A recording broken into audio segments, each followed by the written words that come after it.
Good morning. Good morning. Buenos dias. Good morning, everyone. Good morning to our audience joining us today for Cafecito con HACE. My name is Lisandra Jimenez, and I am the current program manager overseeing some of our professional leadership programs here with HACE. So I'd like to welcome our audience. If you are new to HACE and this is your first time joining us, then welcome. And to tell you a little bit more about our organization, we are a national nonprofit organization that has a mission to cultivate the pipeline of Latino talent, positively impacting the American workplace, and then also being able to help Latino professionals with our insight, access, and support to help them be successful in their careers. So that's a little bit about us. To some new folks joining us, to the folks who have been joining us thus far for our cafecitos, welcome again and thank you for your continued support. We have a special guest today, Gabriel Rondon, or Gabo as we know him, for our cafecito today. Before we jump into our conversation, I do want to have and make some announcements for some upcoming events that we have, just so everyone is aware and able to get involved with us. So first of all, today is February 1st. So I'd definitely like to give a shout out to Black History Month. So happy Black History Month to our audience members out there as we start to celebrate that. A shout out to any Afro-Latinos we may have in the audience. Thank you for joining us. We definitely want to make sure to recognize the beautiful diversity of our Latinx community, as we do have those Indigenous and African roots as well. So definitely celebrating that with you all this month. We will have some special guests and speakers throughout the month coming up, so stay tuned for that. Some special announcements of things that we have coming up with HACE if you'd like to further engage with us.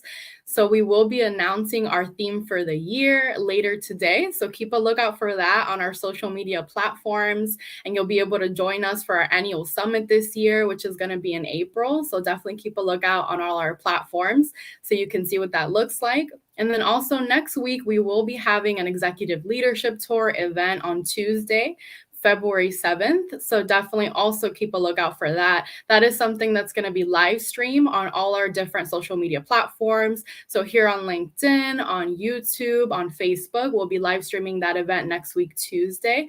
So make sure to keep a lookout for that as well. We're going to have a panel discussion with some executives in partnership with the NFL. So it should be a really big event. Definitely check that out. So today we're excited to be speaking with Gabriel Rondon. So we see him, our special guest here on the screen. Gabriel joins us in fall 2022. So his connection to HACE is through our university leadership program that we had last fall 2022, which was sponsored by our partner Experian. So I want to give a shout out to Experian. Thank you so much for being able to sponsor our university students through our university leadership program. And we're definitely excited to hear a little bit more about your experience, Gabriel. Just want to let our audience members know as well, in relation to university students, if you are tuning in with us as a university student, we have launched our scholarship, our Dr. Irvin Vini Caraballo scholarship application just launched yesterday. So you'll see a link in the chat for that. That is specifically for undergraduate and graduate students currently in college and enrolled. So we definitely have a lot to offer there. Folks in the audience who are not current university students, you can also contribute to the scholarship fund. So definitely check out that webpage if you want to either contribute or if you're a university student looking to apply to that scholarship. All right, so today we have Gabriel Rondon with us, joining us from Washington, D.C., I think. So we definitely want to hear a little bit more about your experience, Gabriel, with our university leadership program.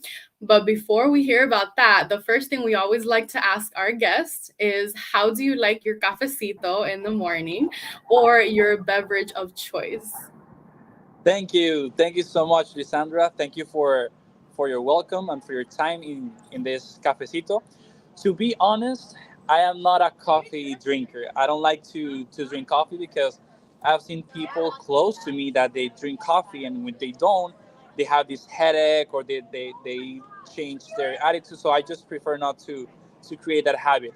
But if you ask me, I like the coffee with milk, and I think that's my favorite coffee for the mornings. Okay, so café con leche, you would say, Café right? con leche. That's right.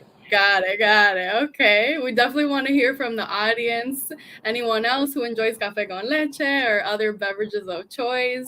Definitely a good choice. And myself, I am not a coffee drinker either. So I do have my Cafecito con Ace mug. I am team agua this morning. So I am Yes, having yes. some water to keep myself hydrated.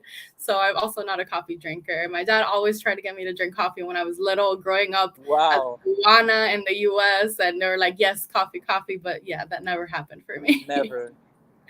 All right, so Gabriel, to have our audience learn a little bit more about you, can you tell us a little bit more about your cultural and professional backgrounds and Yeah. why you're in Washington, D.C. right now?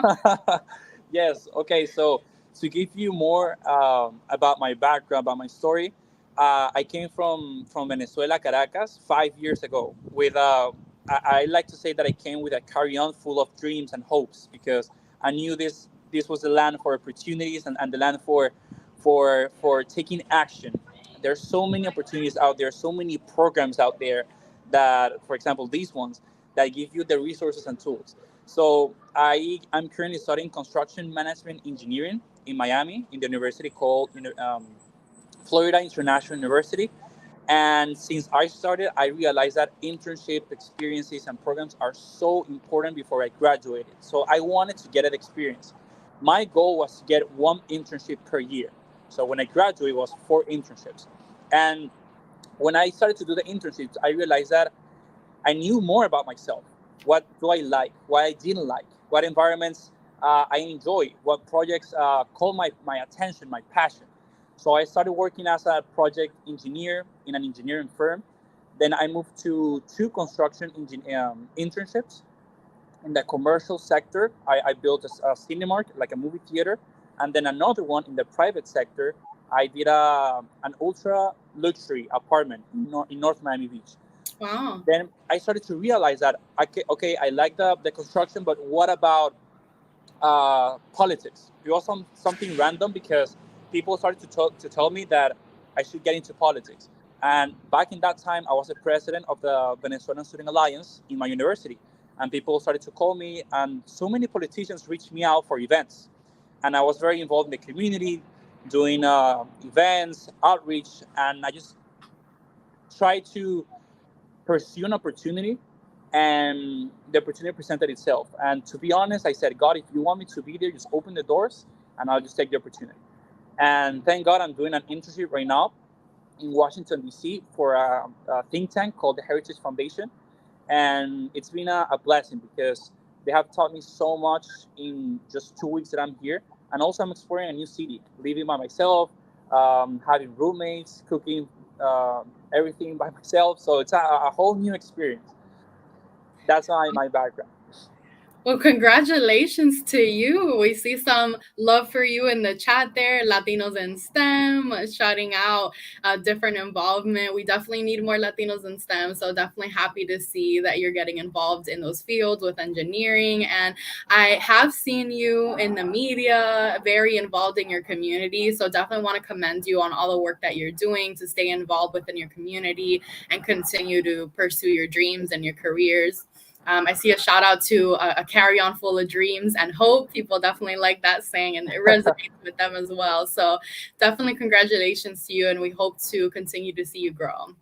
In Of that course. vein, thinking a little bit about your experience in the fall with our university leadership program, can you tell us a little bit more about how that program impacted you?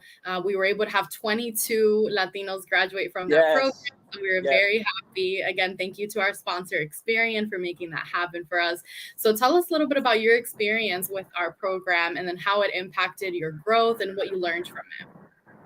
I learned that the first things that I liked about the program is the diversity of people that we had. I really liked seeing students from across the country, different states, different backgrounds, and that really caught my attention because it's a way to expand your horizons. It's a way to think outside your box, outside your state, outside your city. That's one thing that I liked. Also, I like that it was virtual, so it was very flexible in terms of the location and the flexibility that it gave me. It was so useful back in that time, and if I can summarize that university leadership in one sentence, it could be proud of being Latino.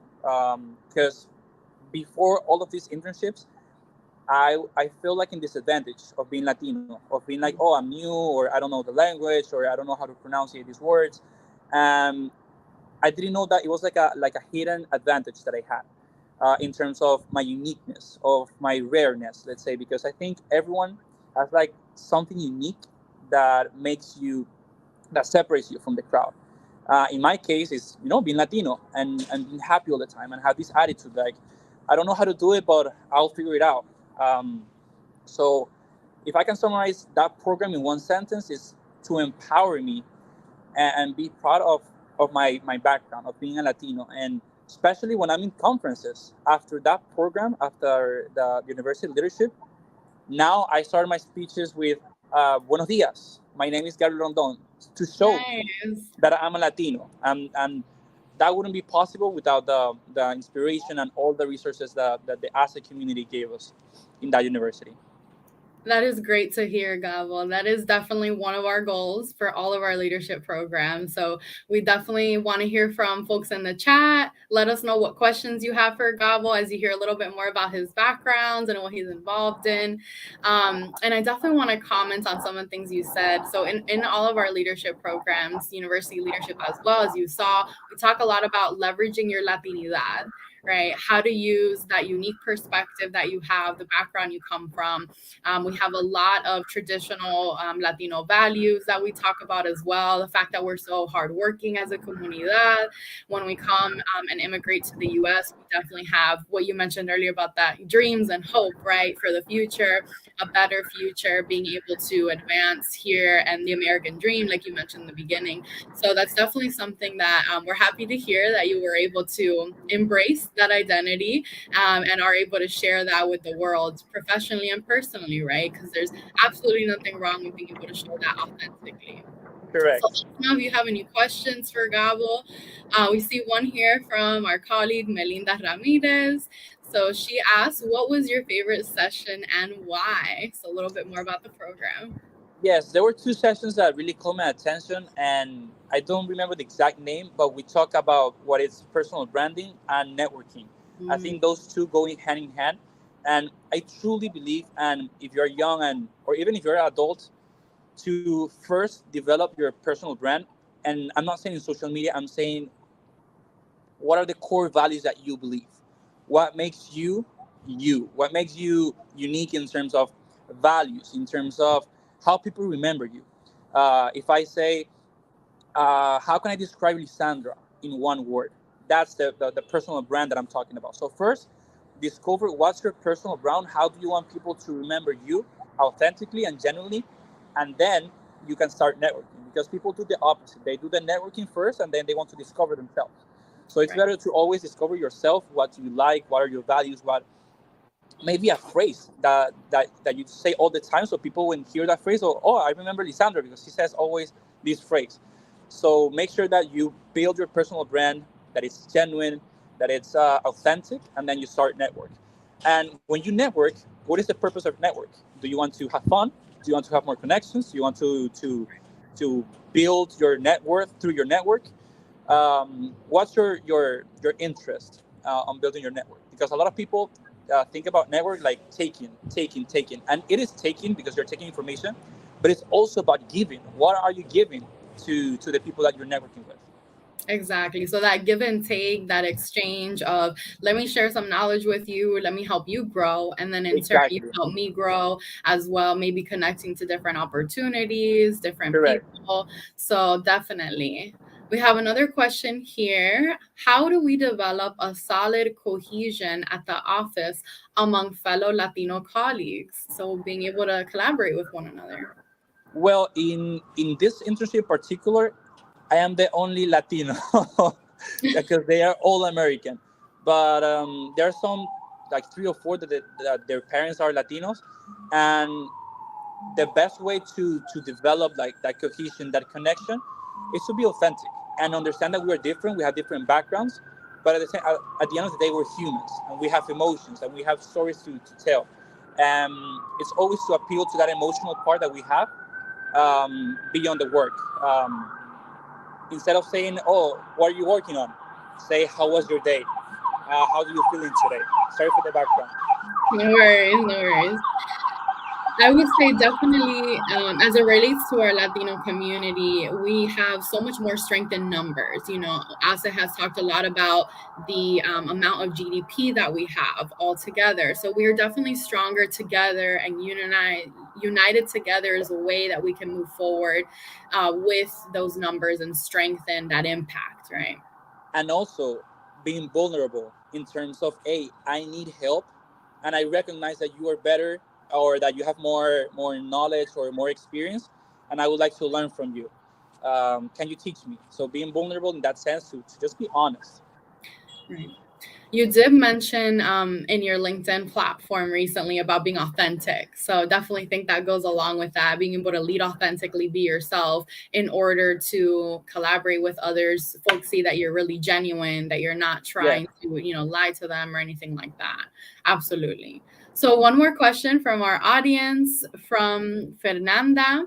Have you ever felt imposter syndrome? And if so, Oh, how do you deal with that? We definitely talked about this during yes, university leadership. So yes. any tips? That's a great question, and yes, I have felt it in different occasions, during internships, during where I sit on a table, and I see executives or internships or interns that have more experience. So I think the first step that I take is recognize my emotion. Like, don't deny it, because when you deny it, it adds a lot more weight. So first, I recognize the emotion, and I am being honest with myself. Why do I feel this way? And then I just start to pivot to the second question: is, if they are here, why I can be here? If God brought me to this place, it's because I am ready, I am prepared, I have the tools, and I'm here for a purpose. So I always think, and this is very personal, that God brings me to places for a specific purpose, and nothing happens for like any reason or randomly, but because you do have a purpose, and your mission is to believe in that, and not to compare yourself, because when you start to compare yourself, you are comparing like two different universes, two different stories, two different backgrounds. It's really hard. So those are my steps on how I overcome it, with faith, and also with determination, because I believe that you need the spiritual part, your faith, but also to take the action, to take the responsibility of what are you doing to prepare yourself every single day. Absolutely. That's a great point. So I would definitely say you're already at the table. So take advantage of that seat. That's a Yes, great you point. deserve to be there. You're there for a reason, right? So definitely take advantage and be able to share that knowledge, that unique perspective that we talk about with folks at the table. So we see folks sharing some love here in the chat as well, agreeing with you, definitely asking for help, being a huge factor, in that success. Thank you for the advice, etc. So thank you, Gao, for sharing that. We definitely want to end on a positive note, as we always do. So the last question we usually ask is, what is something that you're hopeful for, or a positive story that gives you hope for this year? Wow, that's a really deep question. So something that inspires me this year, Either a story, positive story or something that you're hopeful for this year. something that I'm hopeful for is that the feeling of waking up every morning at 5:30 a.m., knowing that I can take action to be one step closer to that version of myself Mm. that I dream in the future.